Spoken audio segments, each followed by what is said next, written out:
Ya de mbola ampifaliana indray no iarabananao amin'ny anaran'i Jesosy amin'izao fizarana fisaintsainana vao maraina izao. Ao anatin'ity fizarana ity de iresadresaka kely tsika mahakasika ny amin'ny atao hoe vavaka. Ny vavaka dia firesahana amin'Andriamanitra na hoe fanamborahana ny enta-mavesatra eo anatrehan'Andriamanitra. Misy enta-mavesatra ao anaty ao dia zany no antony iresahantsika amin'Andriamanitra, ilantsika vonjy any amin'Andriamanitra mba hatateraka le teny eo amin'ny Salamo 115:520 manao hoe antsoy aho amin'ny andro fahoriana de hamonjy anao aho ary hanome voninahitra ahy ianao. Zany hoe Andriamanitra zany de mila antsoina satria inona moa ny antony iantsoantsika an'Andriamanitra? Izy no manana ny hery rehetra, manokatra lalana ihany koa izy manampy antsika izy mba hatafavoahantsika ho mpandresy amin'ny adintsika rehetra na inona ady atrehantsika.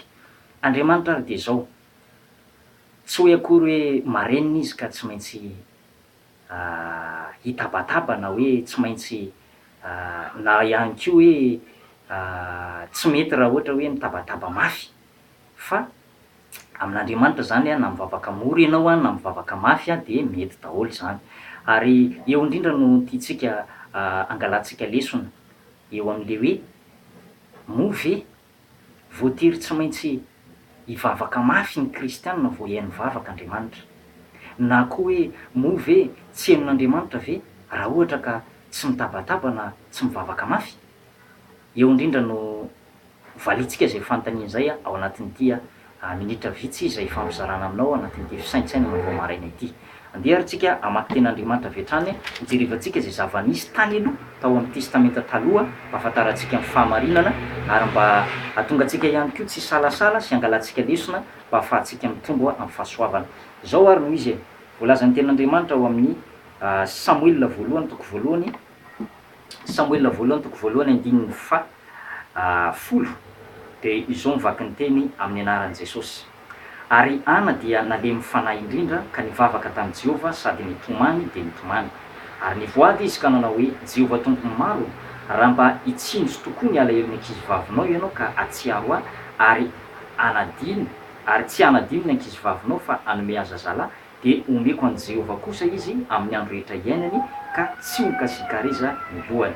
Ary zao no niseho raha mbola nitohy nivavaka teo anatrehan'i Jehovah izy dia nodiniany ely ny vavany, fa niteny anakapo ihany ka nimolony ihany nihetsiketsika fa ny feony tsy re akory ka dia noheveriny ely fa mamo izy. De hoy ely taminy, mandra-pahoviana no mamo ianao, esory aminao ny divainao.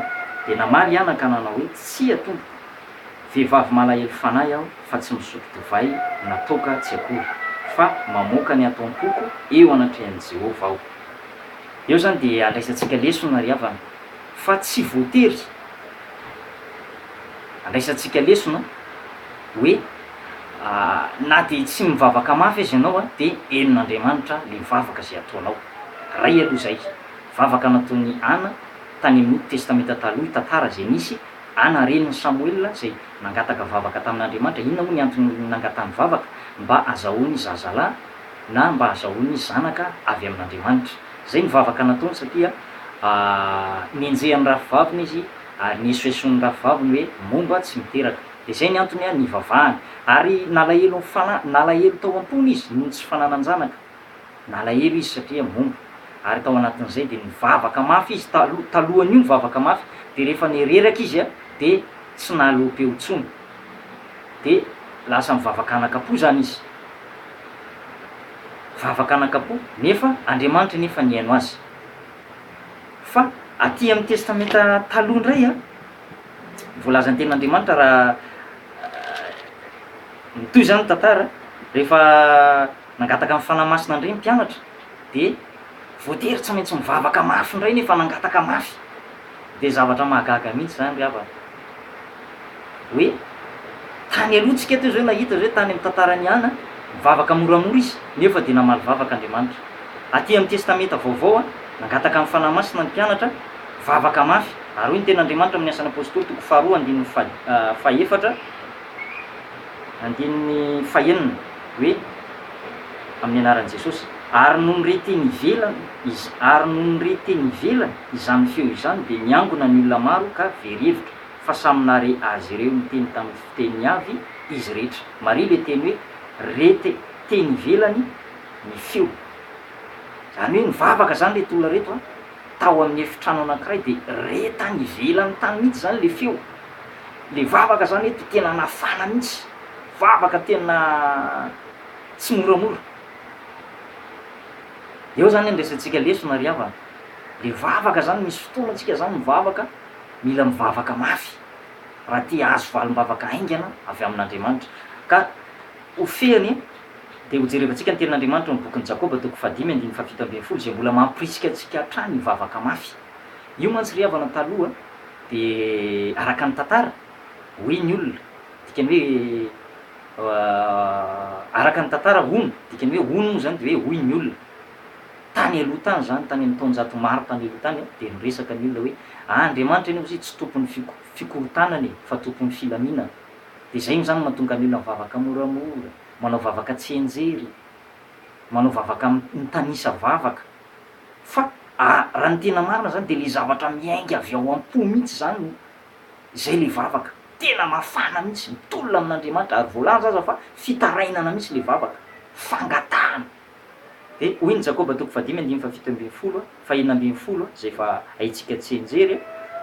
Jakoba 5:7-10 amin'ny anaran'i Jesosy: koa mifampiake eloka ianareo ary mifampivavaha mba ho sitrana ianareo, ny vavaka mahomby ataon'ny olo-marina am'kafanampo. Mari le teny hoe am'kafanampo, de ahoana ny tohiny? De mandaitra tokoa. Tanao am'zany, ilaina zany mivavaka am'kafanampo mba hahatonga an'le vavaka ataontsika mandaitra. Fehany ary ho antsika, ianao zay mpivavaka de aoka ianao tena amin'ny fonao rehetra ny ivavahanao, tsy hanao vavaka tsy enjery, na koa hoe zara raha mivavaka, zara raha miloha-peo, fa tokony hivavaka am'kafanampo mihitsy zany raha tiana handaitra le vavaka atao. Zany hoe tena misaotra ny apôstôly Jakoba tsika zay nanoro lalana antsika mihitsy azy hoe mila mivavaka am'kafanampo zany. De misaotra an'Andriamanitra moa fa misy ny olona mivavaka am'teny tsy fantatra, de reny teny tsy fantatra reny de misy izy reny teny mianjely, misy koa